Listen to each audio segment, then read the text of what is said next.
Hi everyone, this is Enzo Aita speaking from Funnel TV, the Travel Tech channel. Today is Monday, it's about 3 o'clock. I'm in Barcelona and I'm here with my dear friend Simone Porto. Hi Simone, how are you? Hi Enzo, I'm great. What about you? I'm great, man, and I'm really excited today because this is our first, let's say, official episode of Digital, Yeah, your series, and it's gonna be great. There's gonna be a lot of content to share today, and right. So before we start, I see people already connecting. Let me get just a quick view on the comments. People are watching right now. Can you guys please just during our session just I don't know share any type of contents? For example, where are you based? Just type in your hashtag and the name of your city. I don't know, whatever. Or for example, if you are watching, following the session through desktop or mobile, just type like mobile or desktop, whatever. Just try to engage with us. It will be nice to have a lot of questions during this session with Simone. Um, and right, so Simone, give us a little bit an overview of what is going to be the concept of digital. Talk a little bit about you recently launched your startup Travel Singularity. So give us more insight before we start. yeah. So let's start with digital. It's something I started back in March. Yeah, it was February, March, and the main idea was to have some kind of contents that hoteliers can go through in less than 90 seconds. So that is the main idea behind it. It was to try to fill that void that you have when you are overwhelmed with contents.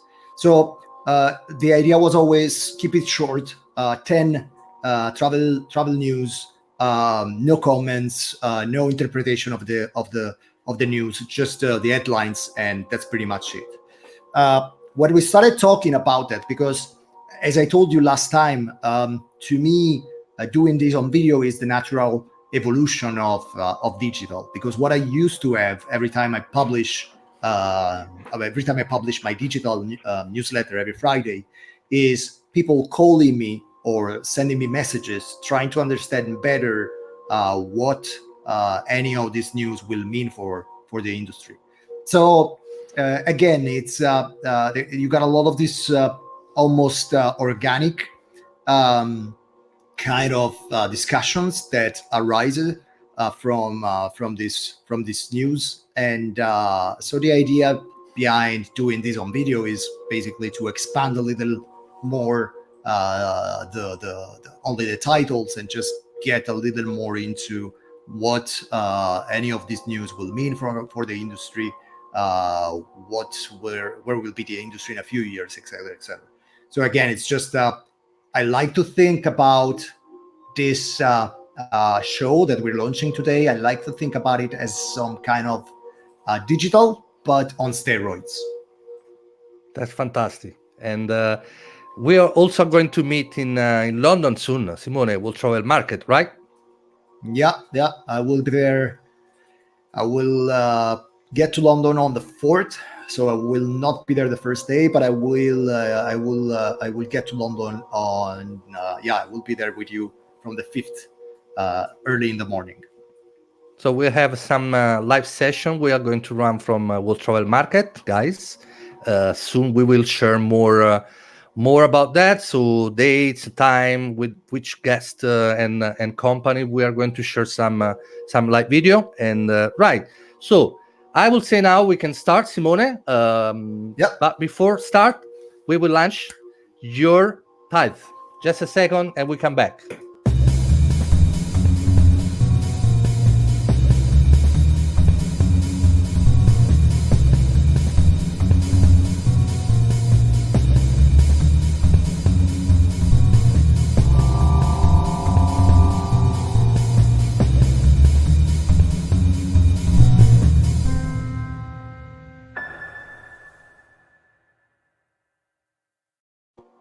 Right, we're back here again. So, Simone, now we can start digital.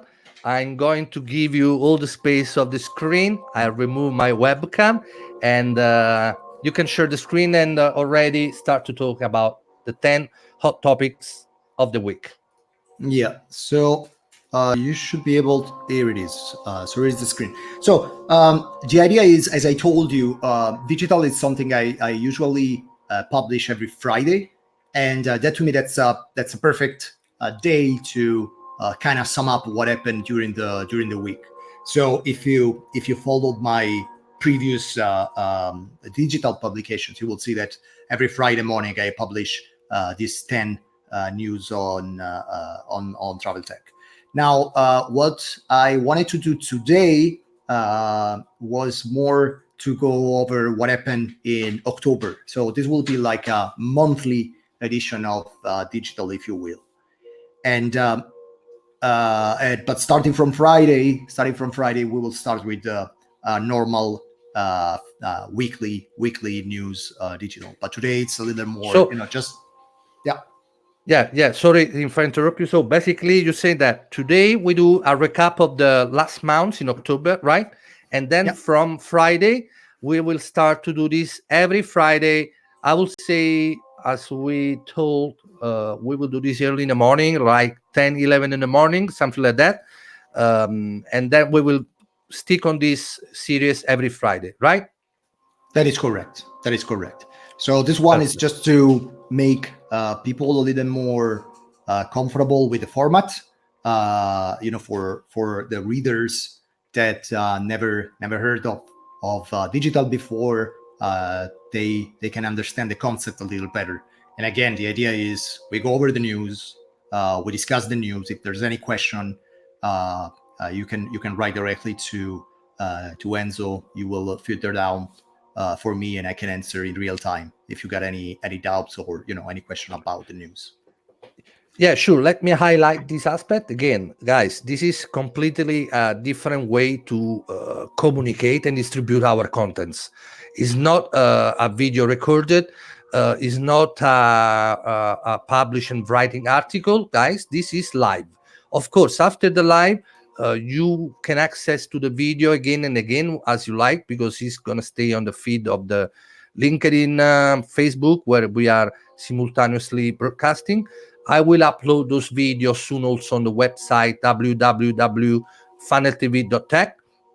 But again, the intention here is to get a real-time comments and feedback from you. And let me add one very exclusive, format. If any one of you guys watching right now the video want to share his opinion, his feedback about a specific topics that Simone is going to share soon, you can type your email in the comments, and I can straight away send you a link to your email. With a link, you in 5 seconds can connect and jump in TV with us. Of course, if you do that, make sure that you have already ready your question. Tell your name, your role, where you work, where you come from. Share your point, few seconds, and that's it. Okay. So again, if some of you want to jump into the conversation, guys, this is really exclusive. You can do this and stay in TV with us. All right. Okay, Simone, your turn. Great. So let's start with the news of October. So the first one is the acquisition of STR by CoStar for $450 million, and it's a very interesting acquisition. STR has been probably the leader when it comes to data for hotels for or the last decades or so. And it's always interesting to me how much these data-driven companies are being acquired or merged, or all the interest that is behind data. So it will be pretty cool to understand what is going to happen now with the acquisition. I love the STR guys. The only thing I don't really like is their design. So I hope that at least with the acquisition we will have a better design, a little less Excel like, a little more 2020s. But it's a very interesting. It's one of the most interesting acquisition of the month for me. Impala or Impala. So the guys, they have like they're like a connector for travel tech startups, and we discuss about that so many times. Tomorrow you wake up with a great idea, and the problem that you have will be to access the data from the PMS, and it's a discussion we had like 1 million times already, but I don't see any way out anytime soon. What Impala is trying to do is they are trying to create some kind of connector between the startup itself and the PMS, or the startup and wherever the data of the hotels are. So that if tomorrow, for example, Enzo, you wake up with an amazing idea, you will not have to knock on each door to make sure that you got an API integration with PMS. You can go straight to Impala, get connected, and basically you can start deploying your technology. Right now they have around 30% of connections, so they're connected to around 30% of the vendors. That's already, to me, it's a very high number if you think about it. And what they claim is that they can basically connect whatever kind of PMS with only 10 lines of code. So I hope they will be able to make it work. This will really help us to innovate better and to get out of this, very this big problem we have right now with information in silos. What else? Let's take a look at this one. Oracle acquired the guest loyalty platform CrowdTwist. That's another interesting acquisition for me. Oracle is doing a lot of noise actually lately. They finished moving into the cloud. Some news about laying off some of the employees, and but right now this acquisition just is very interesting for me because it gives us the perspective of how important loyalty programs are becoming. I don't remember if I published on this month digital or on September edition of digital, but there are rumors that even TripAdvisor is actually working on its proprietary loyalty program platform. So it's pretty interesting to see where this is all going. Okay, this is less of a good news, but the Oracle WebLogic servers were hacked a couple of weeks ago by a cryptocurrency mining bot malware. So again, this happened, and yeah. Sorry if I interrupt you. What technically mean this kind of attack that those kind of big player are getting on them? So I just need to understand more technically what that mean. There are several attacks. I mean, for example, if we go back, probably the most famous one in our industry has been the breach of the Marriott PMS last year, and there was a lot of misunderstanding around that. It is my knowledge that when they started integrating the PMS of the newly acquired group, they had a part of the PMS that was still on-premise legacy, and it was more, of course, legacy technology, on-premise technology is way more vulnerable when it comes to attacks, and that is why we are just trying to move to an industry that is cloud native. That being said, in that case, of course, the attack was to steal personal information, and the thing with personal information is that a credit card number has not much value per se. If I only have you can basically sell a credit card number on the black market, you will probably get a couple of dollars. But the interesting thing is that whenever you add another personal info to that original information, the value of that data explode incrementally. So let's say, for example, I have access to a credit card number. So let's say a couple of dollars of value in the black market. But then I have access to the address of the card holder. So now not only I have the credit card number, but I have his address as well. So that information that by itself would have a value of a couple of dollars, when mixed with the address, will get to a value of maybe $10. And then if you add another variable, let's say that you're able to get the credit card information, you're able to get the address, and you're able to get the passport number, that information will be... That's incredible. Yeah, €2 for the credit card, and then it multiplies because of the address, it multiplies again with the passport. Now, again, on the black market, what is really important is to have some kind of full profile of customers. So I don't have to explain you that when it comes to hospitality, attacking a PMS is like attacking a gold mine, because imagine the amount of information that we store in our PMS, starting from credit card, passport, but even personal information about loyalty programs. So information about what we like, hotels, etc., etc. So that is usually the attack. The most frequent kind of attack is just trying to get into your systems to get these informations and actually make some money out of them. In this case, right. This is slightly different. It's a mining bot. So what it's trying to do is trying to mine cryptocurrency. And in order to do that, it needs computational power. So it actually needs servers.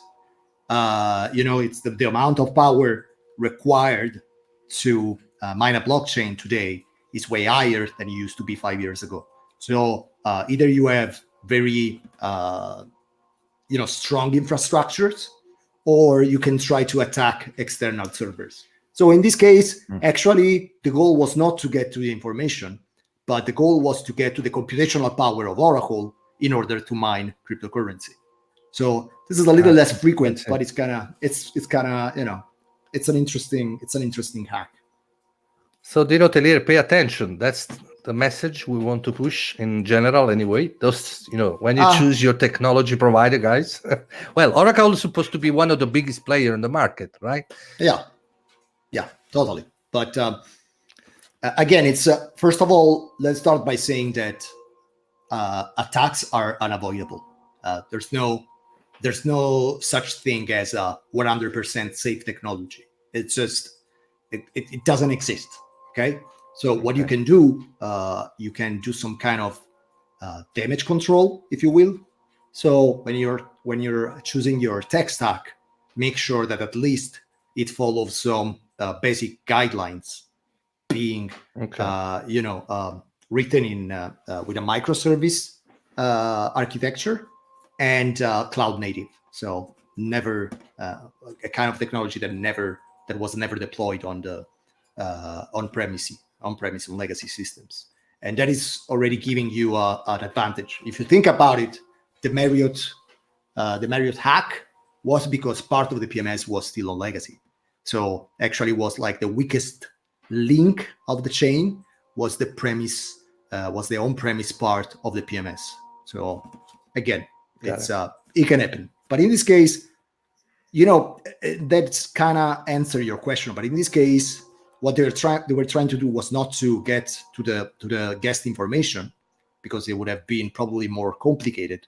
What they did was only they went after some of the computational power of Oracle and to use it for something else. So actually, there's no they didn't steal any data here. They're just using the power of the servers. Right. This can escalate to technicalities quite quickly. but it's again, I'm a geek, so to me this is kind of interesting to see. Let's take a look at what else.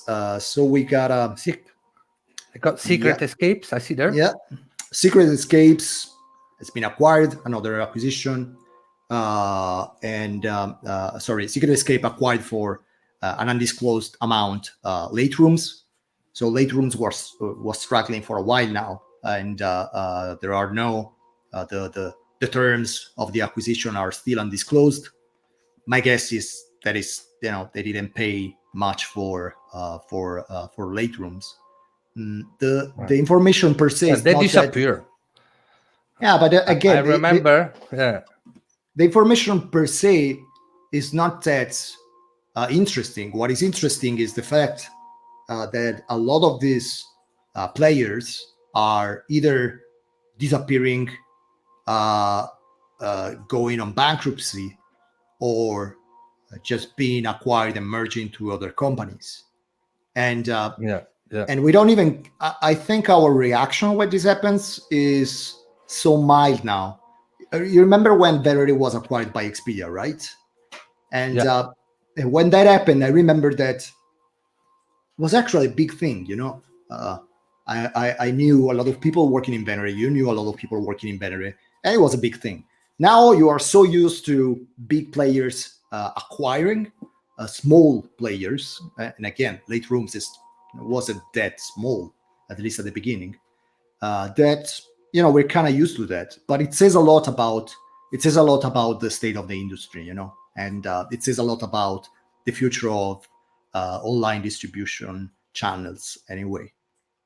So to cut a long story short, sometime we got this problem, Enzo, especially in Italy. Sometimes you got these hotel associations that they want to create the new Booking.com.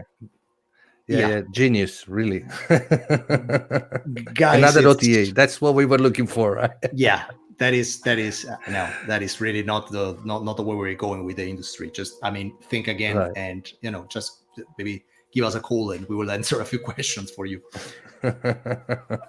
Anyway, I'm not looking at the time, Enzo, so you stop me whenever you want. I have a bunch. No. Just carry on. I see people are following, and the number of watchers is increasing. It's obvious that the content are interesting. So, what's up with Groupon? I thought it's interesting. They made this partnership with Derbysoft, and by doing that, actually, they increased the room inventory by 12%. What is this partnership about? Inventory, mainly. Okay. So basically, Derbysoft and Shiji Group, they are the two main players when it comes to connecting to Chinese travelers. So let's say tomorrow you want to, let's say tomorrow the Italian Hotel Association creates a new OTA and they want to connect to China. What they are going to do is basically they are going to talk with like one big name in China and get connection to all the inventory at once. And if you want basically to do that, what happened technically, just to make sure that I understand, but also people are watching and understand. So basically, Derbysoft, which is the switch, right? At the end, the traveler is not the technology or the UI the travelers is using to book the room. It will be Groupon, right? The final skin where the traveler is making his reservation. But thanks to Derbysoft, the switch of Derbysoft, Groupon is able to pull all the inventory through Derbysoft in terms of rooms and make sure that they are, bookable on the Chinese market, right? Yeah. Well, of course, I try to explain in an easy way, just to.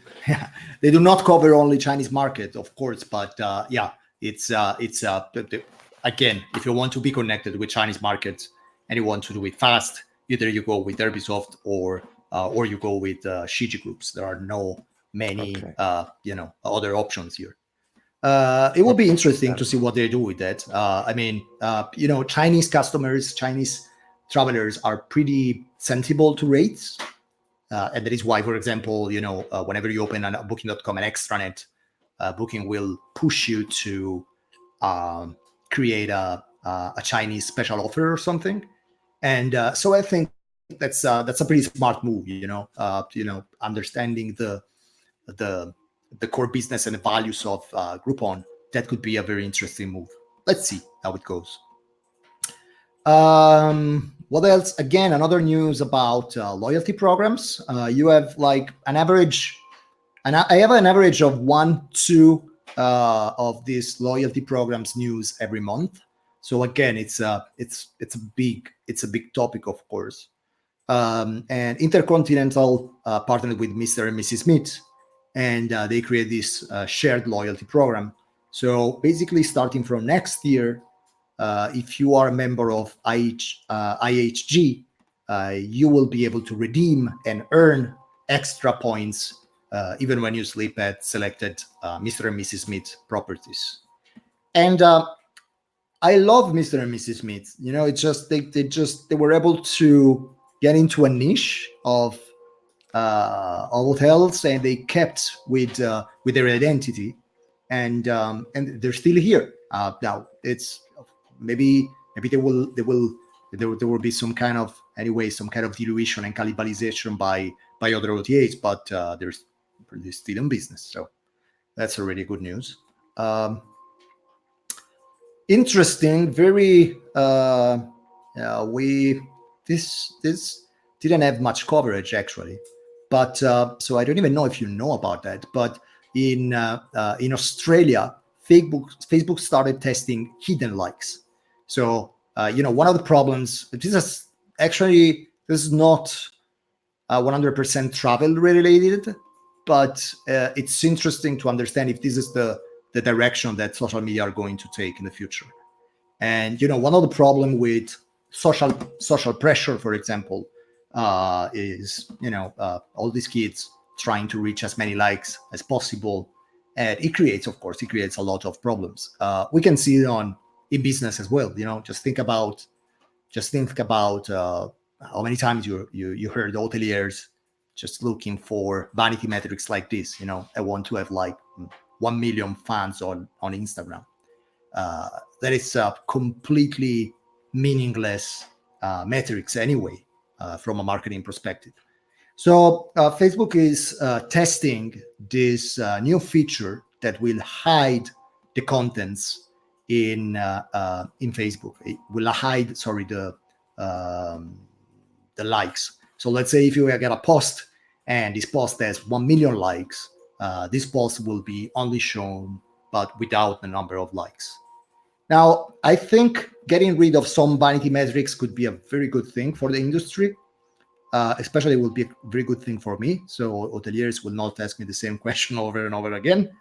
And but yeah, it's interesting to see that we're moving from a more unqualified volume-based industry to a more niche, targeted kind of industry. So it's to me that is a very good news, actually. Right. New brand for Hyatt. It's called Caption. It's very P2P like, co-working, a lot of co-working spaces, and that is becoming a big trend in hotel design. Actually, having a lot of co-working spaces. It's becoming big, and that is if I can give a little tip to hotels that are going to renovate or new opening, make sure that you have some co-working spaces, because it's actually a very interesting market. Baidu selling 1/3 of its stake in Ctrip, even though it will remain the major shareholder. Another little problem, another glitch last week for Ctrip, and this actually didn't affect the personal information, but affected the trips that were already bought by users. So again, as you can see, there's no such thing as a 100% safe technology. Simone. Yeah. Just 1 second break. I just want to follow up. Someone is actually writing me personally on WhatsApp, but my suggestion, guys, really, if you want to comment what Simone is sharing today, if you want to going more granular in some particular topics, you want to make a question, just take the question on, write the question in the comments. Help us to first, spread the love here. Likes, reshare, tag your friends in the comments. It's actually would be nice to see if people are watching now. If you can please tape the city where you are connecting from. I don't know. I'm from Barcelona. I take Barcelona, hashtag Barcelona, Paris, whatever. If you can do that, guys, in this way, we can actually see where the really where the people actually are watching the live right now. And anyway, as I said previously, if you like to jump into the conversation live with us, just share your email on the comments, and I will send you a link where you just need to click and jump in TV really straight away in a few seconds. Okay, so I'm here, guys, collecting the comments, and we're happy you are more engaged. Thanks. Go, Simone. Sorry.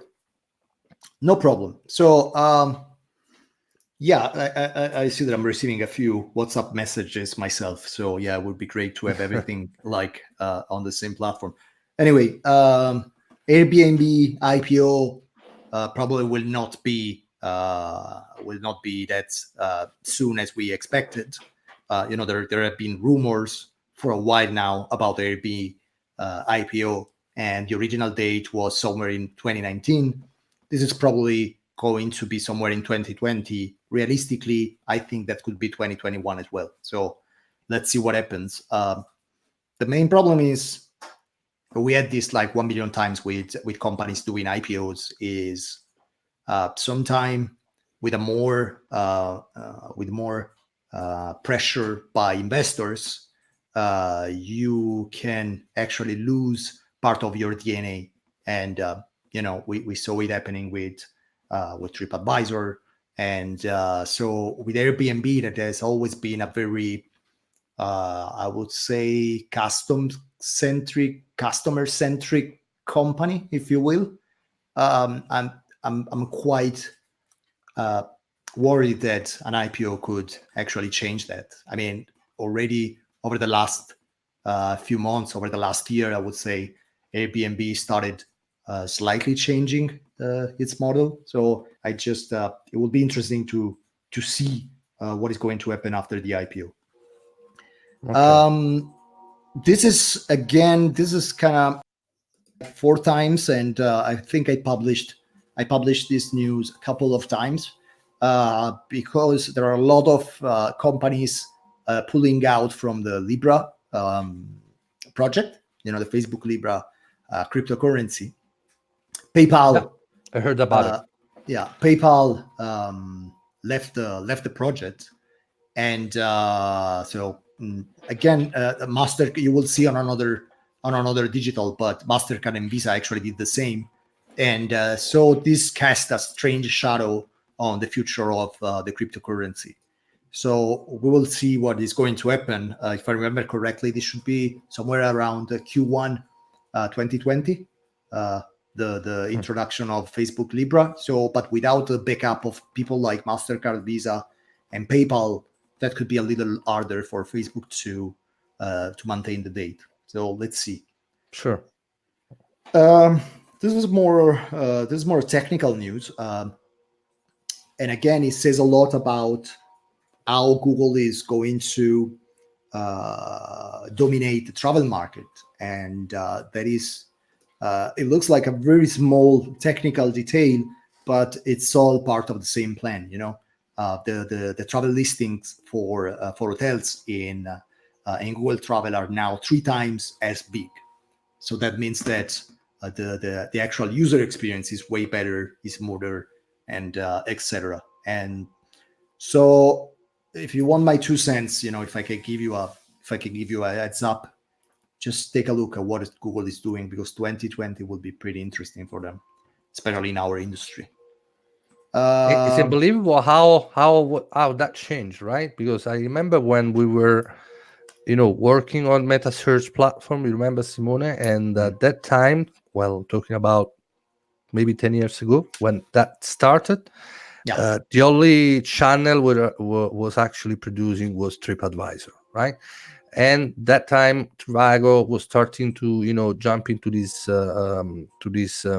type of distribution, connecting with the booking engine of the official website of the hotel, and then Skyscanner, Kayak, and then Google was trying in a different way to approach the travel, and it was not succeeding at all. I remember at the beginning. Oh yeah. Actually, they were doing a lot of tasting only in US.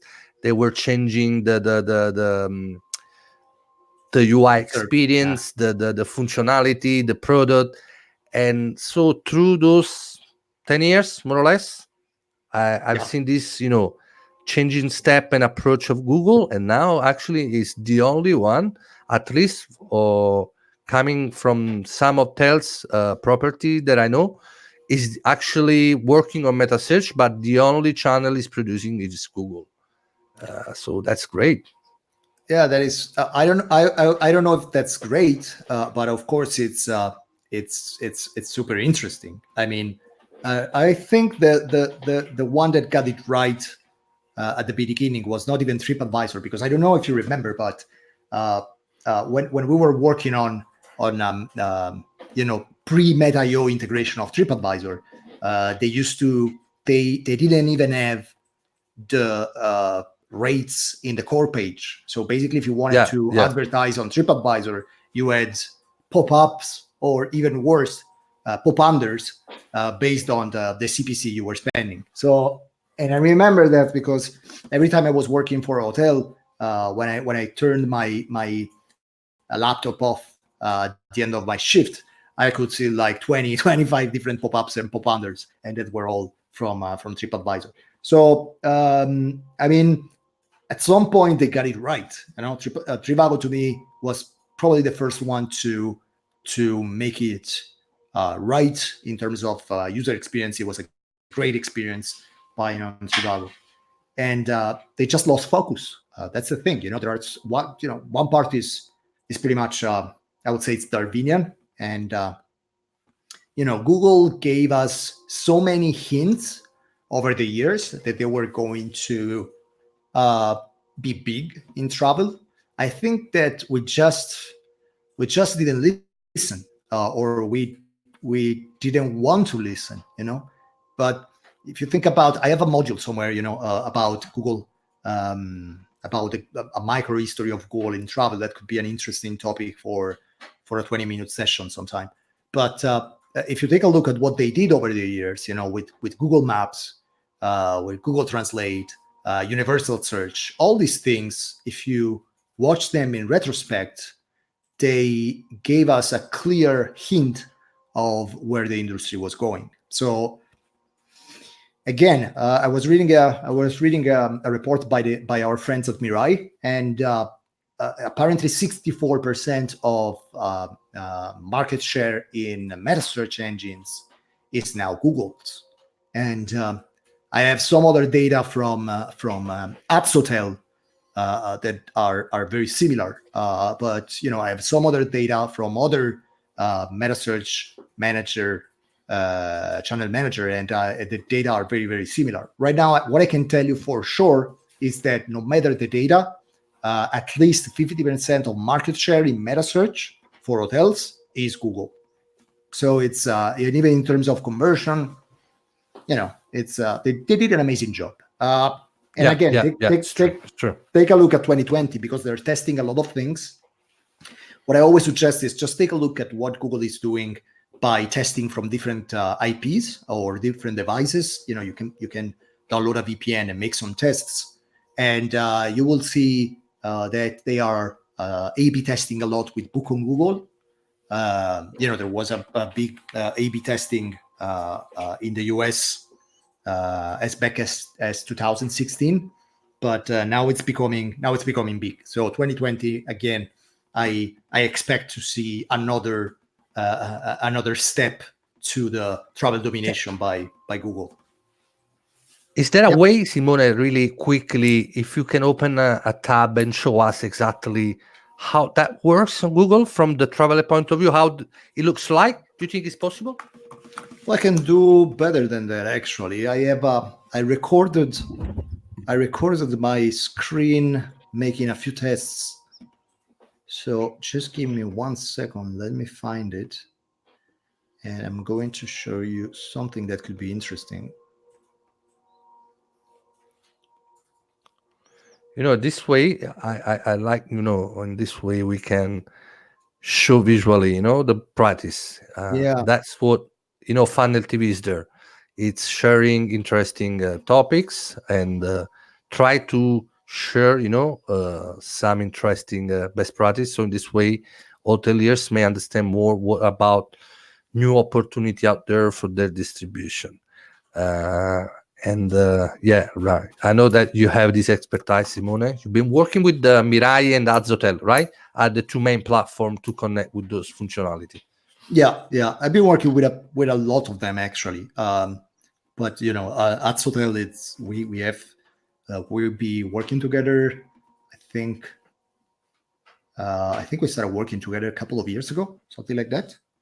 And they're always Fantastic. great at sharing interesting data. And I promise at some point I will publish some data with Filippo. I just need to find the time really. But I have amazing data on the evolution on metasearch. And so I took a look at Mirai, and what they have is very similar to what I have. So again, in Azotel, it's a little less visible. So we're not talking about 64% of market share. But remember that Azotel is anyway an Italian company, and Italy still has some traffic from TripAdvisor. We are very, very TripAdvisor centric country. Okay. So, okay, I think I have it here. Yeah, I have it here. Let me share this other tab. So I'm going to show this to you. Just give me 1 second. Okay. Okay, I'm changing my tab. Yep.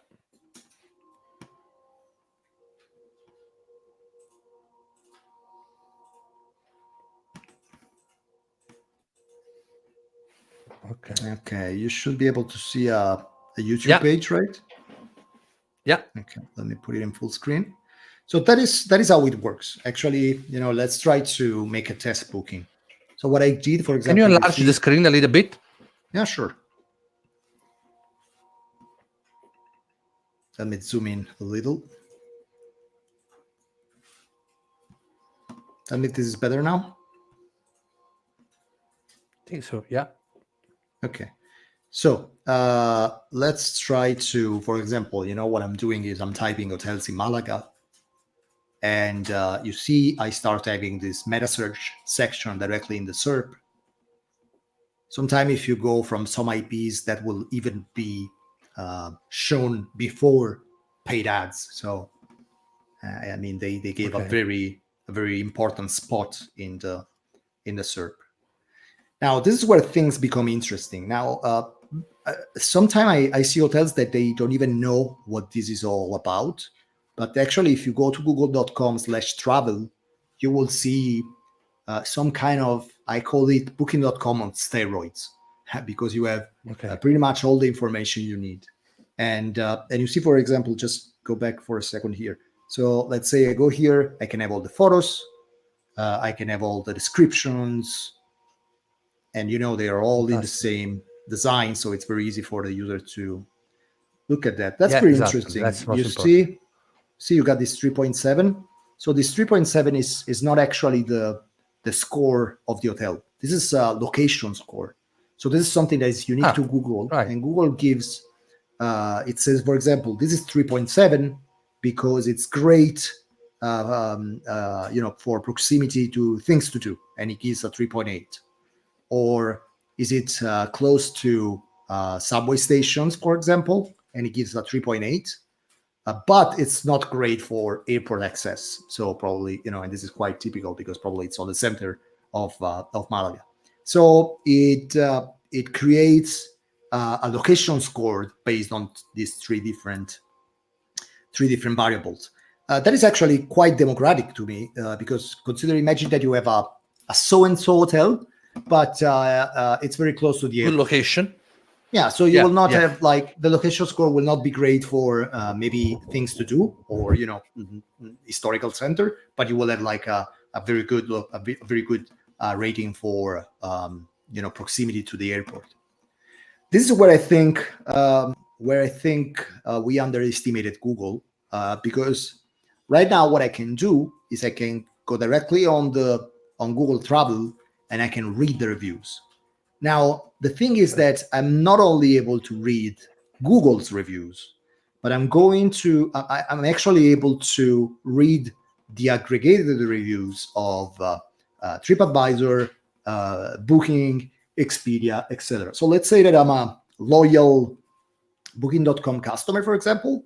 What I do is just I have to filter out the reviews by Booking.com.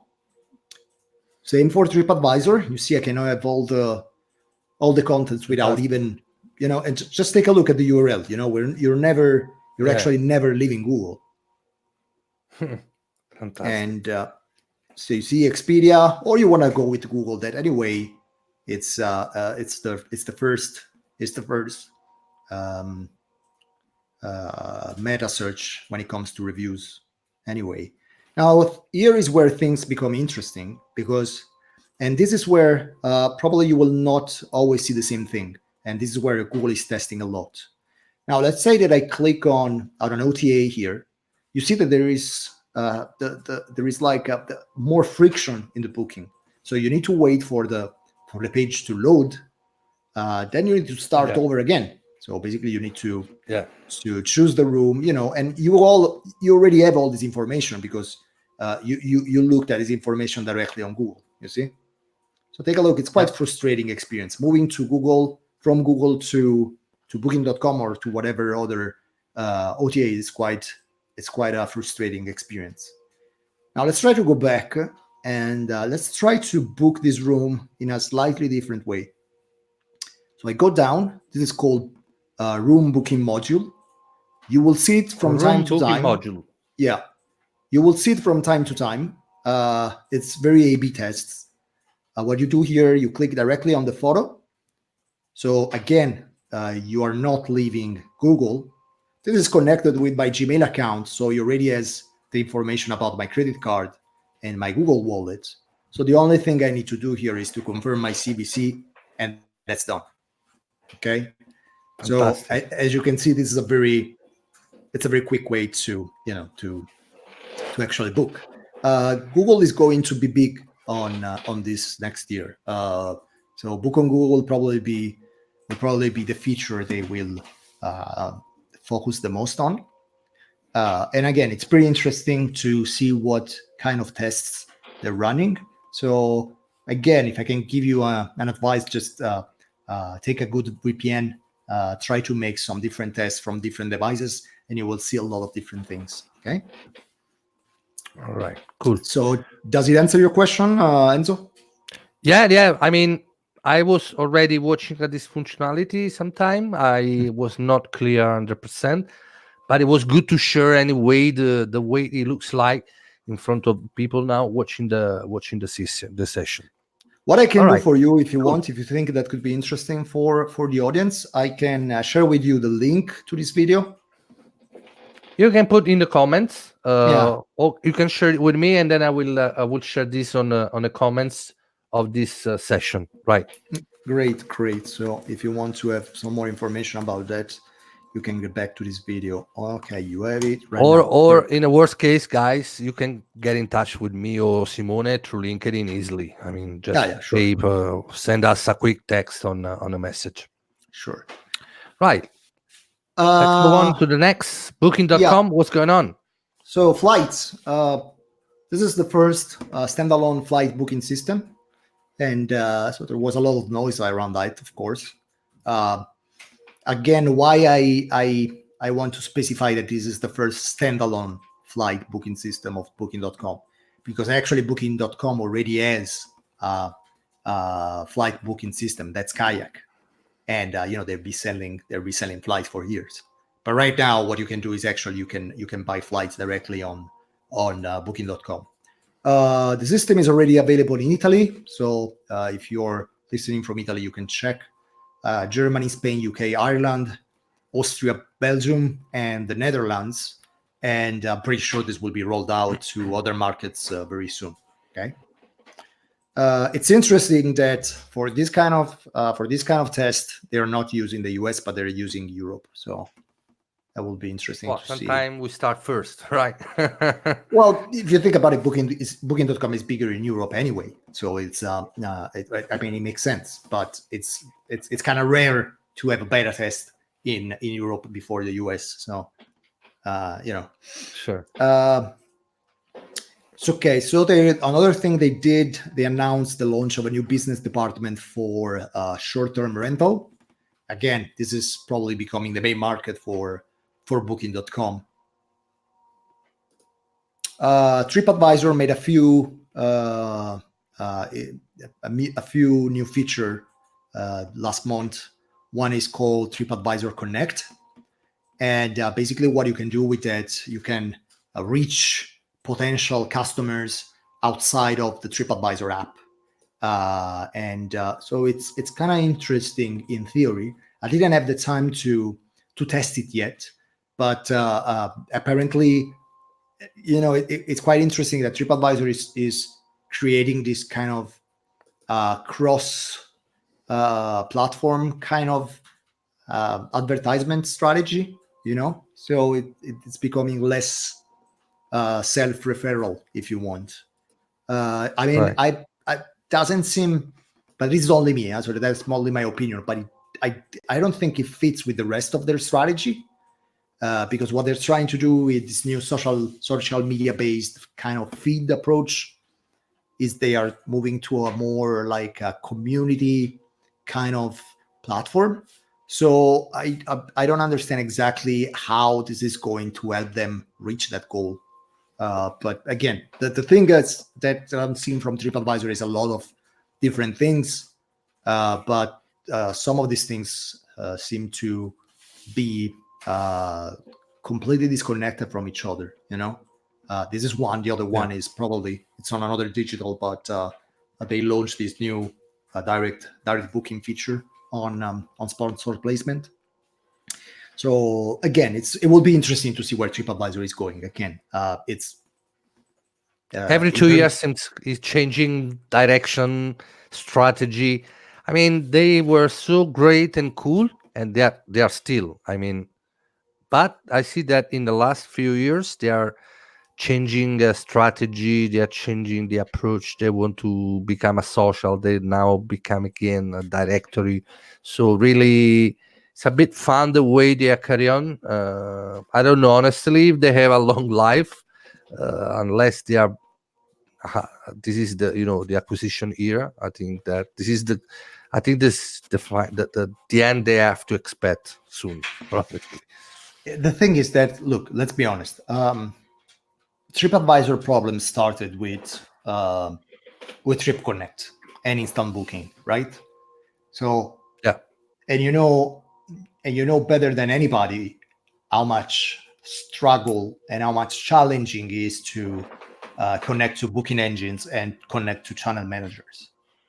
It's a struggle for TripAdvisor as well. So that to me was the first wrong move they made. The second one is, and this is why I'm a little concerned about Airbnb, is that of course when you make an IPO, you will have not only to please your customers, you will have to please investors as well. And this is, I think, is where they lost focus. So they started trying different cash grabbing strategies. I'm thinking about Trip Connect is one, sponsor placements is another.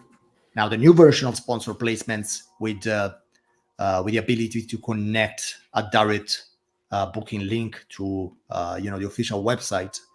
And so I see a lot of new feature, but I see not a lot of new features only for sales. I don't see a real evolution of the product itself.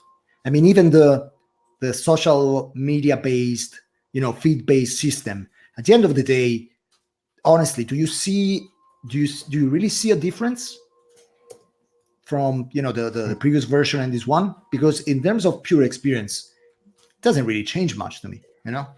So again, of course, True. they're struggling to catch up with Google, and it makes sense. But right now, I think they are getting into this limbo where they are no longer the main review website.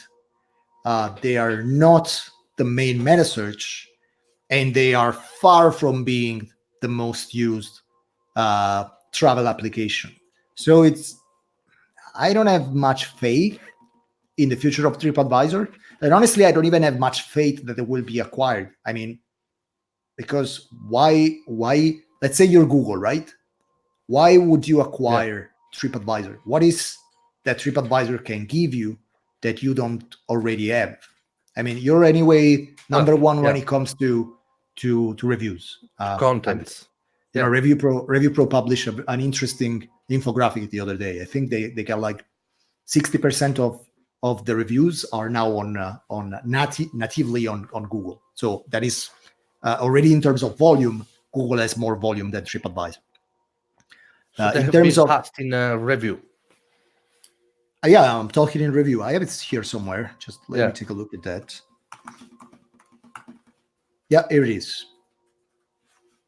So according to Review Pro, Google reached 29.8% of reviews market share. Take a look. TripAdvisor moved to the fourth position with 9.9% market share. So that means that for any review that is published on TripAdvisor, you got 3 reviews published on Google. I mean, that's huge. If you add to that 60% of the meta search market share is Google, what is the point to buy TripAdvisor? So let's see. I mean, maybe they can only quickly grow the base of contents by adding the contents from TripAdvisor, but of course, they don't risk to be passed by TripAdvisor. That's for sure. But on top of that, they have it. I mean, I show you. Remember the video I showed you? You can access the TripAdvisor contents anyway in Google. Exactly. There's an API, so it's honestly, I don't see any added value today to acquire a company as TripAdvisor. And again, take a look at the stock. Let me share something with you. But if you take a look at the stock of TripAdvisor over the last year, this is something that is quite visible. Let me share this tab with you.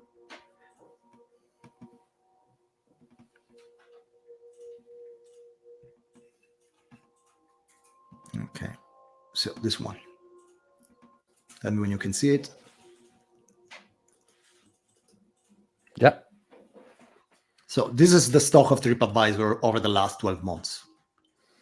And, in January, they were around $62, almost 63. Right now, this is 39, not even 40. So, I mean, this is not, of course, of course, this is not like, doesn't mean anything out of context, but still. You know what, Simone? Yeah. If for me and you, we put our money together, we can buy TripAdvisor, maybe. I don't know if we can buy. I don't know if we can buy TripAdvisor, but I'm pretty sure we can buy Trivago. Take a look at this. I mean, it's $3 now, $3.68. So take a look. Trivago at some point was $23, 23.66. And this was only 2 years ago. And this is now not even $4. I mean, you wanna take a look at the stock of Google?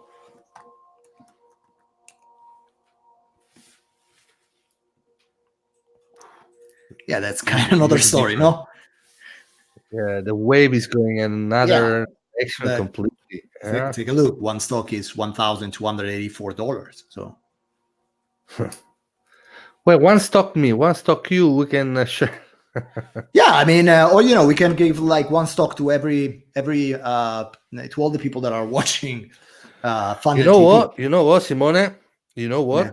I'm going to buy a bunch of stock of Trivago and TripAdvisor mix, and I will split them for free in Christmas to all my friends. I don't know. I don't think this is, but this looks like that very bad sweater that your uncle gives you every year or your aunt gives you every year. So I'm not sure this is a great a great gift. Huh? It's better than usual socks, and stuff like that. Or the tie. Yeah. Stock Right. from TripAdvisor. Yeah, right. Jeez Christ. Yeah. Anyway. Yeah. So that is kind of interesting to see what happens. Let's go quickly to this other one. So as I told you, Mastercard and Visa as well, they quit the Libra project. That is interesting. That is actually interesting, and it's always Google, and it's affecting me It's again personally. Google, yeah. Yeah, it's. I mean, what I'm going to do at the end of the year, I'm going to run a little semantic analysis of my digital to understand what company name recurred the most on my articles. I'm pretty sure that will be Google. Anyway, Google is testing together with Renault some self-driving kind of driving between La Défense here in Paris and Charles de Gaulle Airport. So apparently this implementation should be completed in the next 5 years. And it's interesting that in 5 years I will be able to get to the airport, by a self-driven Google car. So as you can see, they are moving in so many different directions that is just crazy. Oh no, this should be even cheaper. There is the CEO of Uber once said that right now it is more expensive to go anywhere you want to go by an Uber rather than buying a car, because actually when you get on an Uber, you have to pay, and I'm quoting here, the other dude in the car. So basically what they say, look, Uber is expensive because we don't have to pay only for gasoline and the car. We have to pay for this human guy here that is driving you around. And that is why there is so many interest in self-driving cars. And what he said is, look, if you can get rid of the human driver, riding with Uber will be so cheap that nobody will have cars anyway. And maybe a ride to the airport that now costs you $70 will cost you a couple of euros. So again, you understand that self-driving cars can really change not only the way we actually move from A to B, but it can change our economy as well. And definitely. And it's interesting that when you look at that, the people doing innovation is always the same people. It's mainly Google, it's Uber, and it's Tesla. Anyway, and I can imagine the further steps, Simone. So you were saying that me and you, we go and sit in a car where not driver is taking to our job, because there will be an artificial intelligence driver or something like that.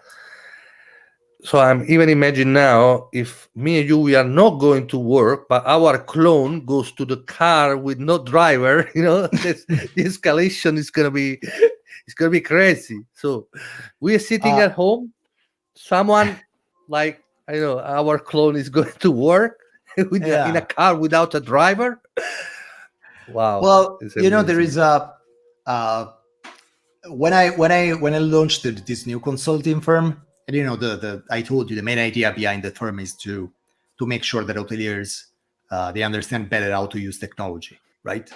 And but I've been contacted by so many different companies doing amazing things with AI, with nanotechnology, biotechnology, etc. So you may want to take a look at a company called Nectome, Nectome. And what they are doing is mind uploading. So basically what they tell you is, for us, the brain is nothing else than electricity and information. So what we do is we can download this information, put this information in the cloud, and actually you can live forever in a USB key or in the cloud, or in a DVD. So it's and again, this is not a science fiction book. This is stuff they're experimenting right now. Elon Musk is working on a new company called Neuralink.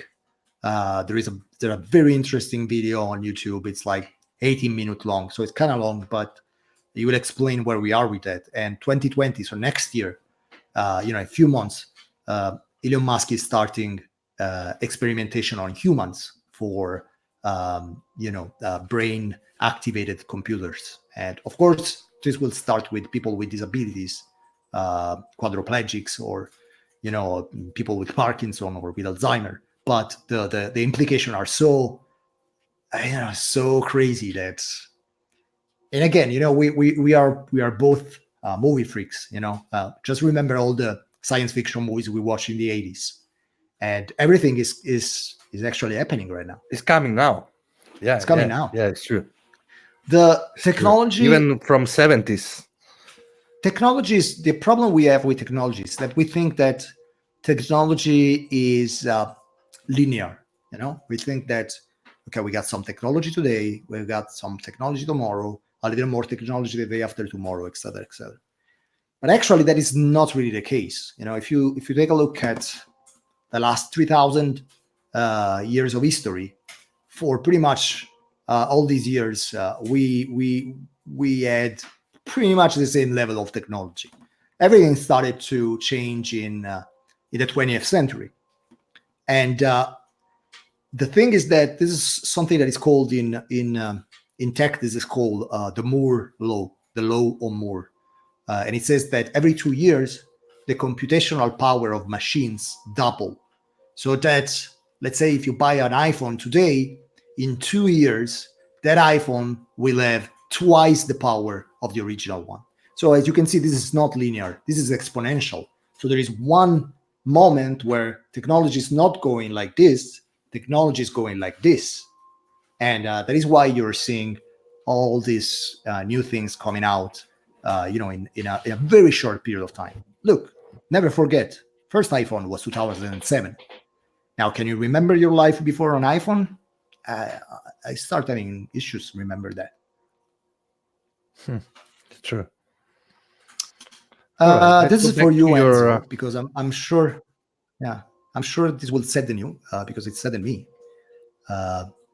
Remember, this is an iconic hotel, the Bellagio, and Ocean's 11 was shot there, and has been sold by MGM. So now it has been sold to Blackstone for around $4 billion. So if you go back to the Bellagio now, that will not be MGM. What else? Let's take a look at something else that is kind of interesting. Simone, just to give an update, we passed the hour. Okay, so it's 1 hour and 10 minutes. So if you want, we can keep going. That's okay. I mean, if you want to just catch the best one. Yeah. Let me catch let me go with the 3 ones, and we'll leave. Again, this is a monthly recap. That's why it was a bit longer. Yeah. But what the intention is of Digital with Simone is to go through 10 hot news every week. Yeah. So it's going to be shorter and straight to the point. Yeah. Again, right. Friday, this will be 10 news. So this is the amount of money Airbnb invested in marketing in Q1 only, and it's 400 million only. So yeah. So that's the answer. That's just the answer to say to the hoteliers they want to open an OTA, if in case they want to figure out how to compete and how much they need to invest in terms of budget in only one quarter. That's the answer. Well, consider that Airbnb on the Q1 they doubled their losses, and they spent $400 million. So if you are if you want to open an OTA and you're happy to invest over $1 billion in advertisement for 1 year and lose half of your money, you're welcome. That is pretty much what is going to happen. Okay, this is all for all the girls out there. This is super interesting. Airbnb, they have some amazing marketing stunts from time to time, and this one is super interesting. Especially, I'm a toy collector, that, so it's always interesting to me to see this kind of stuff.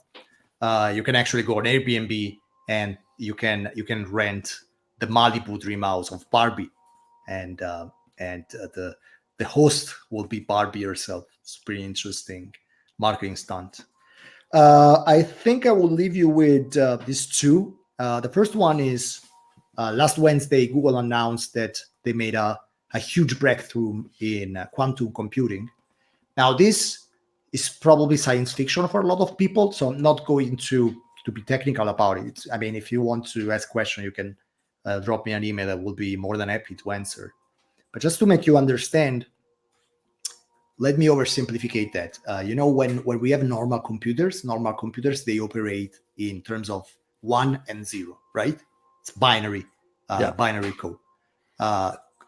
Quantum computers, they operate in a way that the information of 1 and 0 is in the same information. So again, this is it's an oversimplification, but just to make you understand. The thing is that the most powerful computer would have taken 10,000 years to make this calculation that Google was able to elaborate in a little over 3 minutes. So we got a computer now that solved a mathematical problem that would have taken the most powerful computer in the planet 10,000 years, only 3 minutes and 20 seconds. Of course, I don't even have to tell you the implications of this discovery. But again, this is Google. Okay, so you see, it's the first one that actually was able to reach that. And and I will probably leave you with this one. That is the new direct booking feature by TripAdvisor. So as I told you before, TripAdvisor is launching these sponsor placements.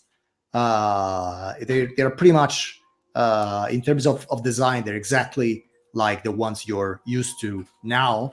But instead of sending traffic within TripAdvisor, you can actually send traffic back to your website. Okay, it looks very similar to Expedia direct travel ads. So we'll see how it works. I tried the normal ones for my clients. The CPC is quite high because it's a couple of euros per click. So I would probably try it out for a few clients. Let's see how it goes, but I don't have much. I'm not very optimistic about it. That being said, geez, I haven't realized that we spoke for an hour. Yeah, that was great. I mean, when things are good, man, you can keep carry on. And again, I've seen that people were there watching. There was not huge interact. I think that people are a little bit shy to interact at Jumping TV. But I make sure that the next session and next coming weeks, I need to find some friend and coming on board on your session, because it's going to be really interesting, to get also some feedback in real time and get more engagement with the audience. But I mean, think the way I see it, it's really like great. The way I see it, it's like talking. It's like we meet, we talk, and what we did is basically it's nothing different from the discussion we make on a pretty much daily basis, me and you. And so again, it's I think the main idea of Funnel TV is to be completely unfiltered and to be completely unhierarchic, if you will. So if everybody wants to join, and just please don't be shy. We put our faces on that, and yeah. Well, and we're getting old on top of that. We will need some new blood at some point. And what to say? Well, there is also this part which I like to highlight.